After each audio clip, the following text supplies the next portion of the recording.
बीते दिनों में बड़ी तादाद में विमान में बम होने की धमकियां मिल रही हैं। सभी धमकियों को बेहद गंभीरता से लिया गया है। तमाम नियमों के तहत विमान की जांच करने के बाद ही उसको उड़ान की अनुमति दी गई है। लेकिन इस सब के बीच एयरलाइंस को काफ़ी घाटा हो रहा है। कई लोग दहशत की वजह से अपने टिकट भी कैंसिल करा रहे हैं। जाहिर है कि ये दहशत फैलाने का एक नया तरीका है। ज़्यादातर धमकियां ईमेल के ज़रिए, मैसेज के ज़रिए, कॉल के ज़रिए या सोशल मीडिया के ज़रिए दी गई हैं। कुछ धमकियां विमान की बाथरूम के अंदर पर्ची में लिखी हुई भी पाई गई हैं।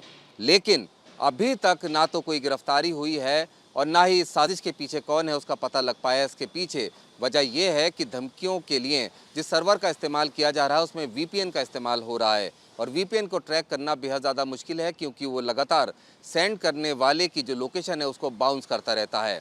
लेकिन सभी धमकियों को बहुत गंभीरता से लिया जा रहा है, क्योंकि एक भी लापरवाही भारी पड़ सकती है। और इसी के चलते जो केंद्रीय मंत्रालय है उसने सभी एयरपोर्ट्स पर एक विशेष टीम की नियुक्ति भी की है, ताकि आपात स्थिति में किसी भी घटना को होने से रोका जा सके। हाल ही में देखा गया है कि दिल्ली और NCR के स्कूलों में और जो फ्लाइट्स हैं जो दिल्ली और दूसरे शहरों से उड़ती हैं या आती हैं यहाँ पर, उनमें बम होने की खबरें कई बार सूचना मिली है।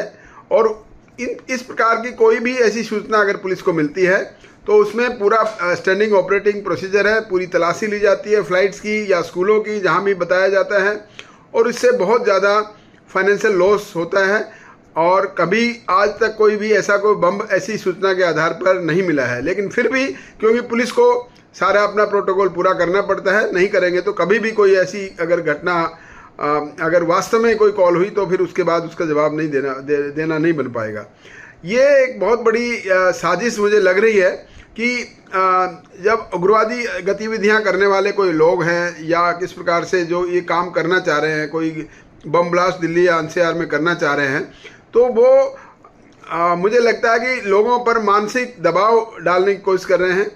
भारत सरकार पर मानसिक एक दबाव होता है कि क्योंकि इतना फाइनेंशियल लॉस हो रहा है और लोगों में एक प्रकार से असुरक्षा की भावना आ रही है, चाहे वो फ्लाइट में ट्रैवल करने वाले हो, चाहे वो अभिभावक हैं जो स्कूल में बच्चे अपने भेजने पढ़ने के लिए, उनके लिए आम जनता को एक प्रकार से भयभीत करना एक इनका मकसद लग रहा है। ये भी एक प्रकार से उग्रवाद है, मैं समझता हूँ।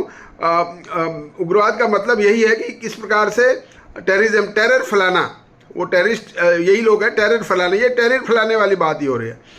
अब इनकी इन्वेस्टिगेशन के दौरान ये पता चला है कि मैक्सिमम जो थ्रेट कॉल्स हैं वो VPN द्वारा आ रही हैं, यानी कि वर्चुअल प्राइवेट नेटवर्क।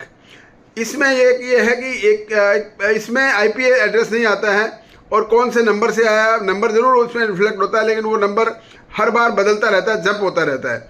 और उसमें इंटरनेट प्रोटोकॉल नंबर भी नहीं आता, IP एड्रेस जिसको कहते हैं, कि किस लोकेशन से किस नंबर से गया है वो नहीं मिलता है। इसलिए पुलिस को बड़ी चेतावनी है पुलिस के सामने कि वो उसको एक्चुअल कॉलर को पकड़ पाना बहुत मुश्किल समझते हैं। और जो VPN के थ्रू नहीं करते हैं, नॉर्मल कॉल करते हैं, तो वो पकड़े जाते हैं और पकड़े जाने के बाद उसकी वजह कोई भी थ्रेट करने की वो बताते हैं जो कि टेररिज्म से रिलेटेड नहीं होती है। तो अभी कोशिश ये कर रहे हैं कि वर्चुअल VPN के द्वारा अगर कोई कॉल की जा रही है उसकी भी रिसर्च चल रही है कि कैसे उसको जल्दी से जल्दी पकड़ा जा सके, ताकि ऐसी वारदातें या ऐसी सूचनाएं, गलत सूचनाएं मिलना बंद हो जाएं और लोगों को परेशानी से बचाव हो। न्यूज नेशन अब WhatsApp पर खबरों की ताजा अपडेट के लिए न्यूज नेशन के इस QR कोड को स्कैन करें।